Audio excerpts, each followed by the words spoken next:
করো, নবী পাককে আদব করো, কেননা এই জিন্দেগিটা চিরস্থায়ী নয়, আজ আছে কাল নাই। আমার নবী পাক দুনিয়া জমিনে যখন আসলে এই পৃথিবীর জমিনে তখনকার হুকুমাত যারা ছিল তাদের নাম ছিল আবু জির, উতবা, সাইবা, আবু লাহাব। এরা ছিল আরব দুনিয়ার রাজত্ব চালাতো। এই যুবকেরা রোমে ছিল, কাইসার ছিল। এইভাবে পৃথিবীর জমিনে যারা ক্ষমতায় ছিল তারা মানুষগুলোকে দাস দাসী বানিয়েছিল, নারীগুলোকে রাখিল বানিয়েছিল, গরিবের ঘরের ছেলেগুলোকে কৃতদাস দাসী বানিয়ে বাজারে নিলামে তুলে দিত, বিক্রি হতো। এই যুবকেরা, তরুণেরা, বাবেরা আজকে দিনও পৃথিবীর জমিনে আবার নতুন করে শুরু হয়েছে, কেননা রাসূলকে আস্তে আস্তে মানুষ ভুলতে শুরু করেছে। আমরাও নবীর থেকে দূরে সরে যাচ্ছি। এই জন্য পৃথিবীর জমিনে আজকে দিনেও যারা ক্ষমতা দখল করে রয়েছে বেশিরভাগটাই সব দেখো মানুষের উপরে অত্যাচার করছে, গরিবের উপরে অত্যাচার করছে, নারীদের ইজ্জত লুণ্ঠন হচ্ছে। পৃথিবীর বুকে আবার সভ্যতা, ইনসানিয়াতটা মিটতে লেগেছে।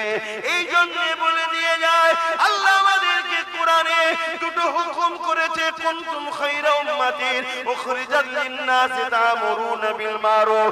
এ বিশ্বের মানুষেরা, যে আল্লাহ দুটো হাত দিল, তিনার হুকুমতেই হাত দিয়ে আগে করা দরকার। যে আল্লাহ দুটো পা দিল, তিনার হুকুমতেই পা দিয়ে আগে করা দরকার। যে আল্লাহ দুটো চোখ দিল, তিনার হুকুমটা তো আগে দেখা দরকার। যে আল্লাহ হৃদয় দিল, তিনার হুকুমটা তো আগে হৃদয়ে বসানো দরকার।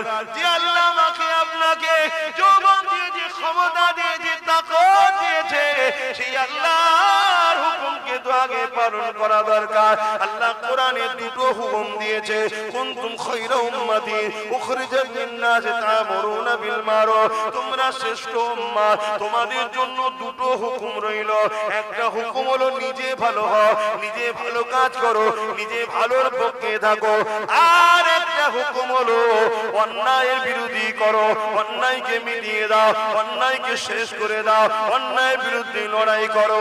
এই জমিন আল্লাহর, এই আল্লাহর জমিনে আল্লাহ পাক আমাদেরকে জানিয়েছে ন্যায় কাজ করো, ন্যায়ের পক্ষে থাকো, ন্যায়কে সাপোর্ট করো, অন্যায়কে মিটিয়ে দাও, অন্যায় করো না, অন্যায়ের বিরোধী করতে থাকো। আরো জোরে বলুন সুবহান।